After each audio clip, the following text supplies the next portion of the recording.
Olá, eu sou o Rodinil e serei o seu professor de Física na área de Ciências da Natureza e suas tecnologias.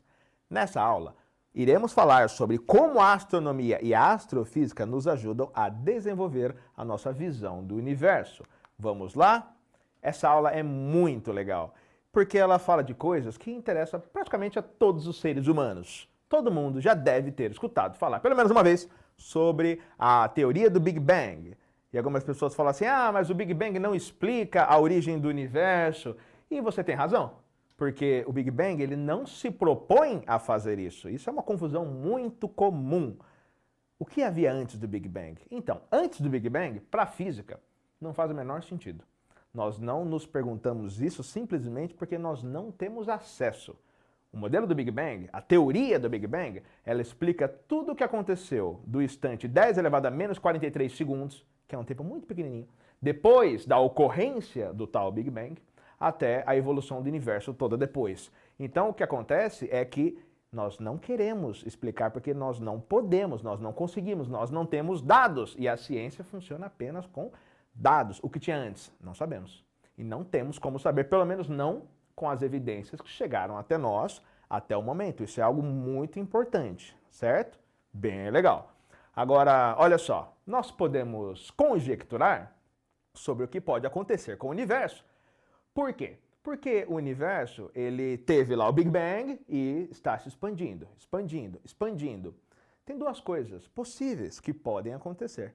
O universo pode se expandir para sempre, até chegar a um ponto de uma expansão infinita mesmo, em que tudo está longe de tudo, que seria uma coisa chamada por nós na ciência de Big Rip, mas, de novo, não há evidências que isso acontecerá, são só conjecturas, nós temos que pensar nas possibilidades. Mas também há uma outra possibilidade para o universo, que nós chamamos de Big Crunch, que é algo tipo grande esmagamento, como se o universo que está se expandindo porque houve o Big Bang, está expandindo, expandido, expandido, expandido.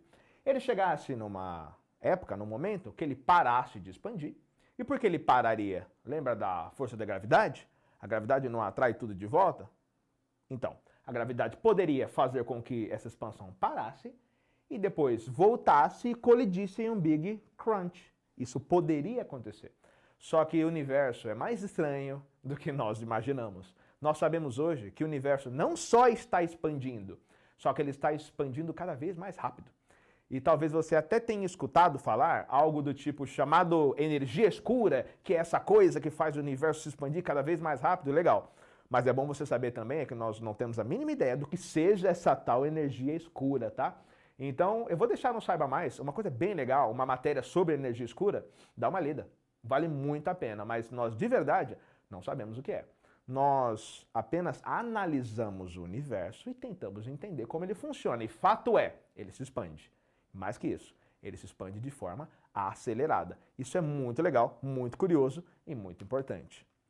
Agora, existe também uma outra teoria que diz o seguinte, que existe um Big Bounce. O que é o Big Bounce? Eu vou ler para vocês. O Big Bounce é uma teoria cosmológica que propõe que o universo atual surgiu a partir do colapso de um universo anterior em um evento conhecido como Big Crunch. Então a ideia aqui do Big Bounce é como se tivesse tido um Big Bang, e aí o universo expandiu, expandiu, expandiu.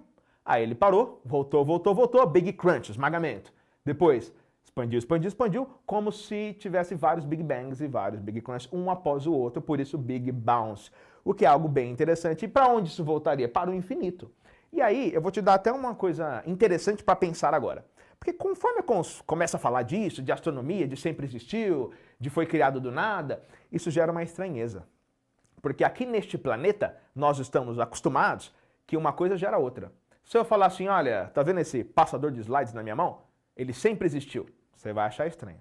Se eu falar, ele veio do nada, você também vai achar estranho. Porque nós estamos acostumados que uma coisa cria a outra, certo? Só que isso é impossível ser sempre assim.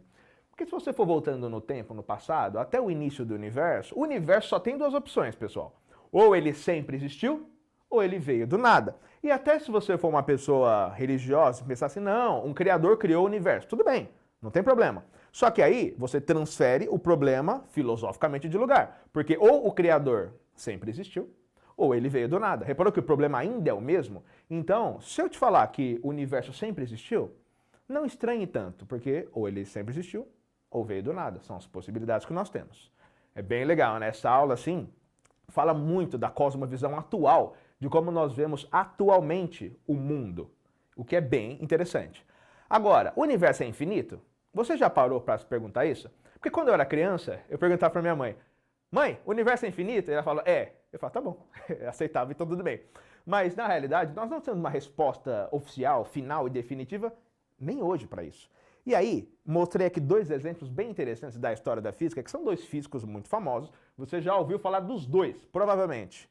O da esquerda é o Isaac Newton e o da direita é o Albert Einstein. Dois físicos que tinham visões muito diferentes. Primeiro que eles viveram em épocas muito diferentes. Estou falando de século XVII e início do século XX. O Newton, para ele, o universo era infinito. E ele tinha motivos para acreditar isso. Primeiro, ele achava que existia Deus, ele acreditava assim em um Deus infinito, de poder infinito, glória infinita, e nada mais justo do que um universo infinito. Essa era a questão assim mais, né, filosófica, teológica. Agora, ele tinha uma questão física também, porque o Newton é aquele cara da teoria da gravidade. E lembra que a gravidade diz que tudo atrai tudo? Pois bem, por que o universo inteiro não colapsa nele mesmo, se está tudo se atraindo? Como na época do Newton ninguém tinha a mínima ideia de universo se expandindo ainda, ele imaginava que se o universo fosse infinito, esse problema poderia ficar resolvido. Porque se a matéria fosse igualmente distribuída, é como se as forças se anulassem de alguma forma e o universo não colapsasse. Hoje em dia nós sabemos que essa análise do infinito também não é bem assim.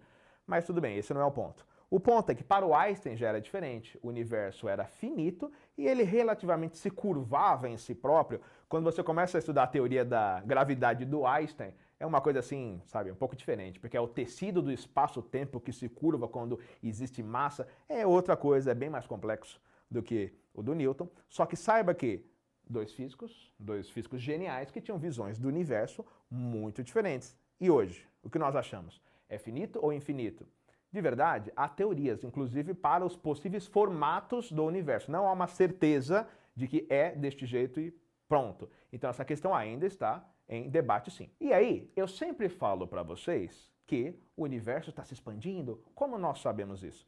Essa descoberta foi feita por um astrônomo chamado Edwin Hubble em 1929. Inclusive, um telescópio muito famoso, batizado em homenagem ao Hubble, esteve aí tirando fotos fantásticas pra gente do universo, e ele tinha o nome de Hubble, justamente, né? Em homenagem ao nosso astrônomo preferido aí. Eu digo preferido por quê? Porque ele fez as coisas ficarem muito mais interessantes, quando ele descobriu que o universo se expande. E ele descobriu de um jeito que não parece assim tão natural pra gente, tão lógico. Por quê?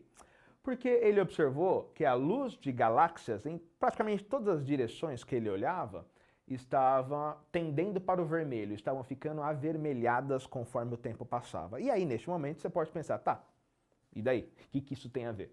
Tem a ver que na física existe uma coisa chamada de efeito Doppler. No efeito Doppler, quando eu trato de radiação eletromagnética, a luz, ela parece mais tendendo para o vermelho quando um corpo está se afastando de você. Porque uma estrela, uma galáxia, emite luz. Só que se ela está se afastando de você, a frequência com que essa luz chega até você acaba ficando diferente da frequência que ela emitiu. Então, quando um corpo se afasta de você, isso se chama redshift, é um desvio para o vermelho. E quando um corpo luminoso se aproxima de você, isso se chama blueshift, um desvio para o azul. E agora imagina que você é o Hubble, e para todo lugar que você olha, você faz todos os cálculos e você vê que está tudo tendendo para o vermelho. O que parece? Que está tudo se afastando de tudo ao mesmo tempo, o que é algo bem legal e muito diferente para a época. Agora, dá até para a gente fazer um experimento de pensamento aqui, bem interessante. Se tudo se afasta de tudo o tempo todo, se você for voltando no tempo, você consegue imaginar que não foi muito difícil para alguém deduzir que tudo estava no mesmo ponto em algum momento do passado? Porque se tudo se afasta, se eu voltar no tempo, tudo se contrai, certo? O que é algo assim bem legal. Eu falei, não é muito difícil, mas claro que foi um pensamento muito complexo aí, feito por gente muito inteligente. Claro, pensar depois é mais fácil. Agora, tem uma questão aí para vocês, para ver se vocês estão bem ligados aqui no nosso assunto. Vamos lá? Um pouquinho mais sobre o efeito Doppler. Eu acho que é bem provável que você já escutou este efeito. Professor, como assim escutou? Não era questão da luminosidade das estrelas? Olha só essa animaçãozinha que tem aqui do lado. Quando eu falo de luz sendo emitida, é verdade. Um corpo que se aproxima, ele tende mais a ficar azulado. E quando ele se afasta, ele tende mais a ficar avermelhado. Só que esse efeito também é percebido com sinais sonoros. O som também ele age de uma certa forma que você consegue perceber o efeito Doppler. Ou seja, se você está paradinho na rua e aí passa uma ambulância, você escuta o som da ambulância de um jeito na hora que ela chega, mais agudo, mais agudo, mais agudo. Depois, na hora que ela se afasta de você, mais grave, mais grave, mais grave. Um som parecido com esse. Viu só que legal?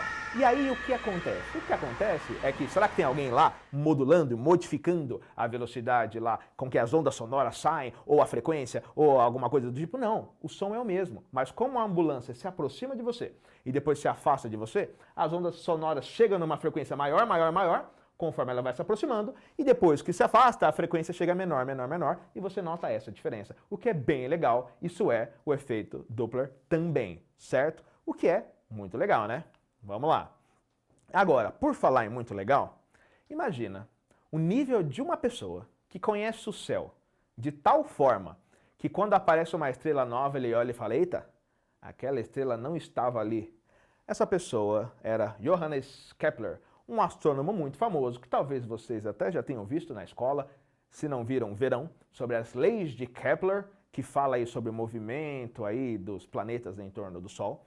E as leis de Kepler, que são muito importantes, não foram as únicas coisas muito importantes que Kepler fez. Kepler, ele em determinado momento da história, em 1604, ele notou que surgiu uma estrela nova na Via Láctea. E como assim estrela nova? E por que eu estou dando tanta ênfase nisso? Lembra que a nossa aula é sobre cosmovisões? Existia assim, ó, pensa, eu estou em 1600. A Idade Média, entre aspas, acabou de acabar, porque, sabe, os períodos não começam e acabam com data determinada. Mas assim, estamos num período ali de transição. E aí o que acontece? Antes disso, ainda acreditava-se que a Terra era um local imperfeito, onde as coisas mudavam, só que no céu, nada mudava. O céu era um local imaculado, perfeito. E aí surgiu uma estrela nova ali, pode ser um problema, porque é um tipo de modificação em algo que já é perfeito, que não era interessante, não era muito bom. E eu coloquei esse slide aqui para falar para vocês que as nossas cosmovisões mudam completamente com o que a gente descobre. Se nós descobrirmos hoje ETs, formas de vida extraterrestres, já parou para pensar que isso muda tudo? Muda inclusive a maneira que todas as religiões que existem veem o mundo, o universo, como ele foi criado, muda como a ciência vê tudo, muda tudo. Então as descobertas científicas modificam as nossas cosmovisões. O que é bem legal. E agora, o que era essa estrela nova? Na verdade, não era uma estrela nova. Era uma estrela velha. Por quê? Existe uma coisa chamada de supernova. Até hoje o nome é esse, que é uma estrela muito grande. Não é toda estrela que vira supernova, tá?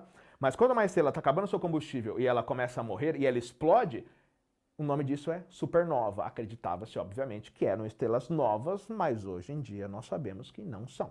São estrelas bem velhas. E aí, se estrelas morrem, estrelas nascem. Aonde as estrelas nascem?